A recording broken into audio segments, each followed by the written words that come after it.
आंध्र प्रदेश के चित्तौड़ जिले में स्थित तिरुपति बालाजी मंदिर भारत का सबसे अमीर मंदिर। लेकिन क्या आपको पता है, इस मंदिर में पूजे जाने वाले तिरुपति बालाजी असल में गरीब हैं और कर्ज तले दबे हुए हैं। ये मंदिर तो अमीर है, पर यहाँ के भगवान गरीब है। आज के इस वीडियो में हम भगवान के गरीब होने से लेकर वेंकटेश्वर बालाजी बनने की उस रोचक कहानी के बारे में जानेंगे।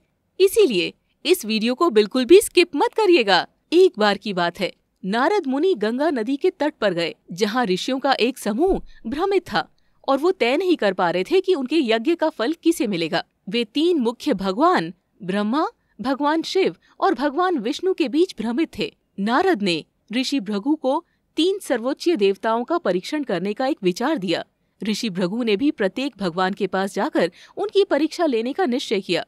सबसे पहले वो भगवान ब्रह्मा जी के पास गए, पर उस समय ब्रह्मा जी वीणा की धुन में लीन थे, इसीलिए उन्होंने ऋषि भृगु की तरफ ध्यान नहीं दिया और ऋषि भृगु क्रोधित हो गए और ब्रह्मा जी को श्राप दे दिया कि कोई भी मंदिर में उनकी पूजा नहीं करेगा। इसके बाद ऋषि भृगु कैलाश पहुँचे। वहाँ भगवान शिव अपनी पत्नी पार्वती के साथ एकांत में वार्तालाप कर रहे थे। भृगु ऋषि के अचानक यूं आ जाने से भगवान शिव क्रोधित हो गए, ऋषि भृगु का अपमान करने लगे। यहाँ भी ऋषि भृगु ने भगवान शिव को श्राप दे दिया। विश्व में सिर्फ उन्हें लिंग रूप में पूजा जाएगा। अंत में वे भगवान विष्णु के पास गए, लेकिन उन्होंने भी ऋषि भृगु को नहीं देखा, जिससे ऋषि भृगु और भी अधिक क्रोधित हुए और भगवान विष्णु की छाती पर लात मारा। क्रोधित होने के बजाय भगवान विष्णु ने उनके पैर की मालिश की और उन्हें पूछा, उनके कठोर छाती पर लात मारकर उनको चोट लगी या नहीं। ये सुनकर ऋषि भृगु का क्रोध थोड़ा कम हुआ और उन्होंने ये निश्चय किया कि यज्ञ का फल सदैव भगवान विष्णु को समर्पित रहेगा। लेकिन भगवान विष्णु की छाती पर लात मारने की घटना से माता लक्ष्मी को क्रोध आ गया। वे चाहती थी कि भगवान विष्णु ऋषि भृगु को दंड दे, लेकिन ऐसा नहीं हुआ। परिणाम स्वरूप उन्होंने बैकुंठ छोड़ दिया और तपस्या करने पृथ्वी पर आए। इस घटना से प्रभावित होकर भगवान विष्णु भी बैकुंठ में बहुत दुखी हो गए और एक दिन माता लक्ष्मी की तलाश में विभिन्न जंगलों और पहाड़ियों में भटकने लगे, लेकिन उन्हें माता लक्ष्मी नहीं मिली। भगवान विष्णु एक चींटी के पहाड़ में अपने आश्रय के रूप में रहने लगे। ये देखकर भगवान शिव और भगवान ब्रह्मा ने भगवान विष्णु की मदद करने का फैसला किया। इसीलिए वे एक गाय और एक बछड़े के रूप में परिवर्तित हो गए और माता लक्ष्मी के पास गए और उन्हें भगवान विष्णु के बारे में समस्त बातें बताई। कैसे भगवान विष्णु खाना पीना छोड़कर एक चींटी के पहाड़ में रहते हैं। उनकी मदद करने के लिए उन गाय और बछड़ों को राजा यादव नरेश को देने की विनती की। माता लक्ष्मी एक ग्वालिन का रूप धरकर महल में पहुंची और उन गाय और बछड़ों को राजा को सौंप दिया। राजा अपने मवेशियों को चराने के लिए वेंकटधार पर्वत पर भेजते थे। गाय के रूप में ब्रह्मा प्रतिदिन उस चींटी के पहाड़ पर अपना स्तन खाली करने लगे और भगवान विष्णु को खिलाने लगे। लेकिन एक दिन चरवाहे ने देख लिया।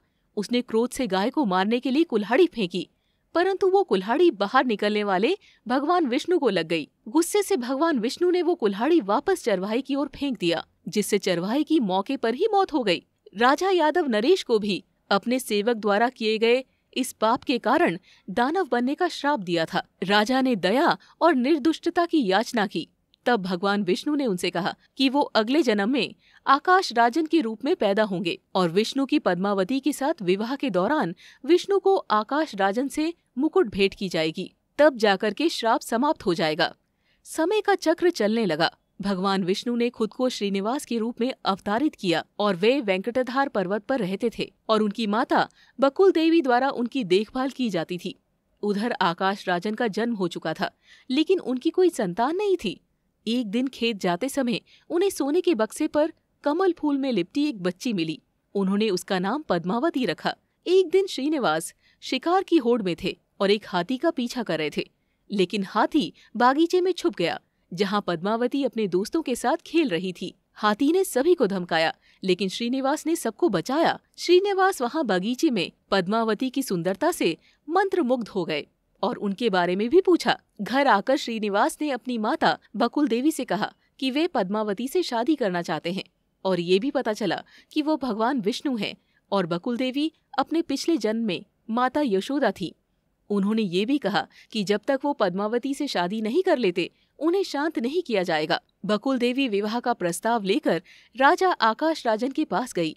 रास्ते में बकुल देवी ने भी पाया पद्मावती भी अपनी दासियों के माध्यम से श्रीनिवासन से प्यार करती थी। जब महाराज आकाश राजन को ये पता चला तो उन्होंने इस विवाह के लिए ऋषि बरहापति से सलाह ली। ऋषि बरहापति ने उन्हें बताया कि पद्मावती का जन्म इसी जन्म में भगवान विष्णु से विवाह करने के लिए हुआ है और श्रीनिवास ही भगवान विष्णु है। ये जानकर सब बहुत खुश हुए और शादी तय हुई। श्रीनिवास ने भव्य विवाह समारोह की योजना कराने के लिए कुबेर से पैसे उधार लिए थे। ये ऋण इतना बड़ा है कि इस ऋण का कर्ज भगवान वेंकटेश के सभी भक्तों द्वारा मंदिर में धन, जेवरात और आभूषण द्वारा दान करने से चुकाया जाता है। माना जाता है कि कलयुग की समाप्ति के साथ ही ये ऋण पूरा हो जाएगा।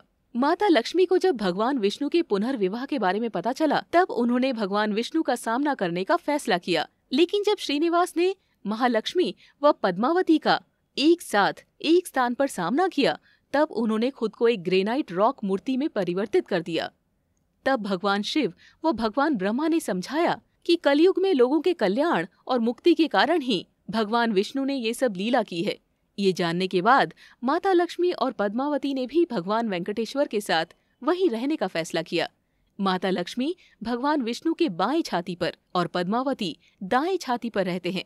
तो ये थी भगवान वेंकटेश्वर बालाजी बनने की कहानी। लेकिन तिरुमाला तिरुपति बालाजी मंदिर से जुड़ी कुछ ऐसे चमत्कार और रहस्य हैं जो आपको आश्चर्यचकित कर सकते हैं।